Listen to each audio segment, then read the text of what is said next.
Well, unfortunately, summer is just literally right around the corner for a lot of you, but for me, it's pretty much already here. I just checked the weather. Right now, it's 79 degrees. I just rode the bike over here today.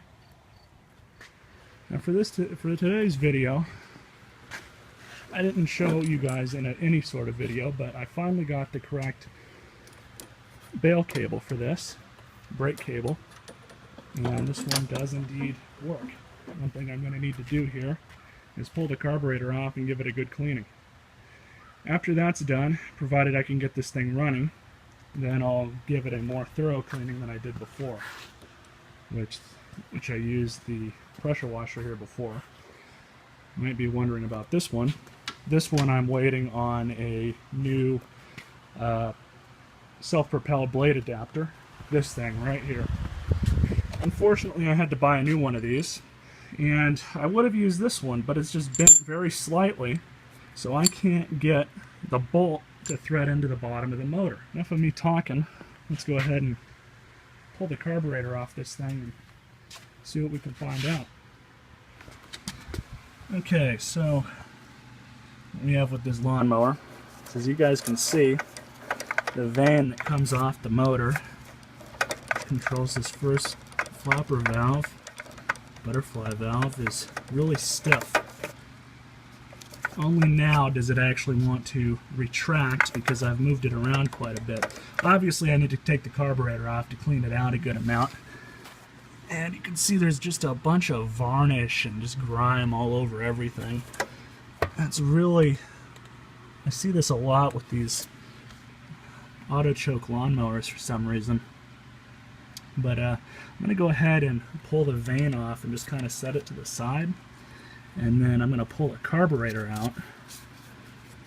I do have some extra stuff for this thing. So I'm going to go ahead and pull that out and see if I can give it a good thorough cleaning. It really annoys the living hell out of me that I can't have music playing in the background, thanks to YouTube. Now I'm using the front-facing camera on my iPhone. Really sorry I couldn't bring my camcorder with me today.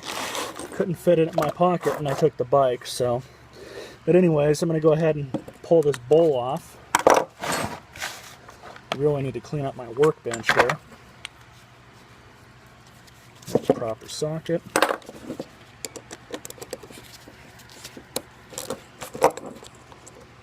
They normally don't come off that easy. So I'm going to have to find another gasket.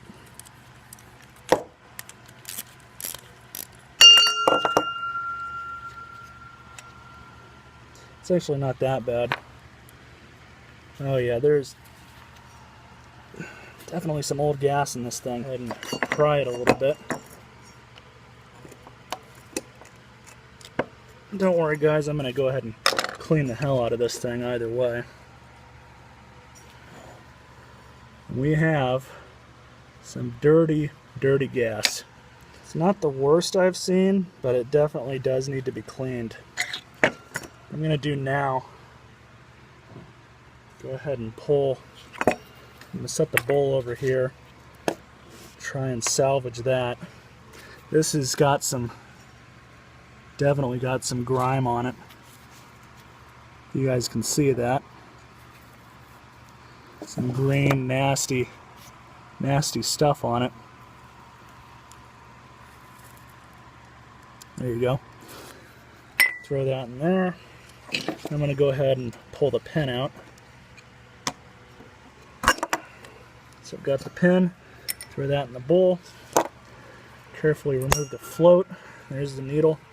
I'm just going to set the float aside because I'm not going to clean that in the chem dip. I will, however, clean the needle. Looking inside at all of our openings and passageways, everything seems to look okay. Now this is called safety wire, or otherwise known as lock wire, or even mechanics wire. This is very good stuff to use on airplanes, obviously. I use this stuff at work all the time. It's used to secure bolts down. But the other thing that it's good for, this is 20 thousandths. The other stuff was 32 thousandths. The other stuff this is good for is you take a piece of safety wire, And you can use this to actually clean out and scrub out jets inside of carburetors. Now, a lot of people like to use a wire off a bristle brush, and that's fine and good. It does work. It does get the job done. However, this stuff works better because it's obviously longer than a wire brush. Now I'm going to show you guys something. I'll take the 20 thousandths. The 20 thousandths is actually perfect for your bottom bolt with all the little holes and jets in it. As you can see, just messing with it just a little bit, you can see that a lot of the old stuff is coming off. Just doing it like that. Now obviously I need to put the camera down and, you know, go through it really well and then shoot some carb spray through it, but this stuff works great for that. Now, because of the nature of old gasoline, sometimes when it varnishes, it varnishes. Sometimes it's really hard to get it to clean itself out, even when you go through and stick a piece of wire in there to try and get it out as best you can. The issue that I'm having is this one right here. It's not wanting to accept any of the carb cleaner through it, and it's got an obstruction in there. I tried with the wire to get in there and try and get it out and everything. I tried shooting it through these other holes up here, and it's really no dice. So that's where this stuff comes in. This stuff works really well. You guys have seen it in a few other videos that I've done, but this will take off and at the very least dislodge a lot of the stuff that's gumming up a carburetor. Now, if there are plastic bits on it, you don't want to leave it in there for more than 20 or 30 minutes. I've already got some stuff in there. So I'm just going to drop the carburetor in and let it sit for a little while. Put the lid back on it. So now we just got to do the little waiting game. Now, of course, when you do anything involving a lawnmower carburetor, you can really only clean the thing out as best you can and hope it works. At least that's how I deal with these things. As you guys can see, this thing is still taken apart. And what I have to do now is set the carburetor on the ground. We also have an O-ring here. The O-ring is still in pretty good shape, so I'm not going to worry about that. A new gasket here, which is right here. Throw that on. Well, I'm going to throw the carburetor on first, but then I'll throw this on and then the plastic air cleaner assembly. Now, I'm not going to put the air filter on just yet. I am going to try and start it with some starting spray, and hopefully I can get it to kick. But we'll get to there when we do. Now, I'll show you guys. With a simple cleaning, the vane works perfectly now. So now I'm going to go ahead and grab my air filter assembly here. Hook it back up. New gasket is installed. And we'll bring it outside and see if we can get her to kick over. I think we're about ready to see if she'll kick over. Third hand in place.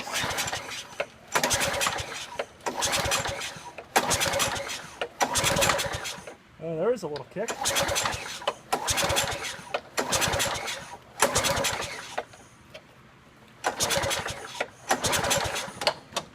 Felt it kick a little bit.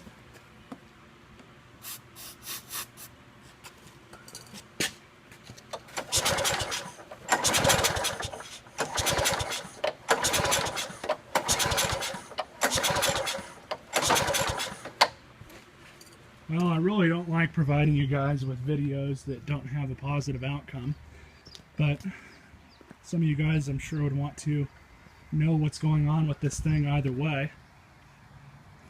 I suspect that the same thing that screwed over this motor happened with that one. I believe this motor is the same, if not just a little bit older. Looks to be a 2006 model.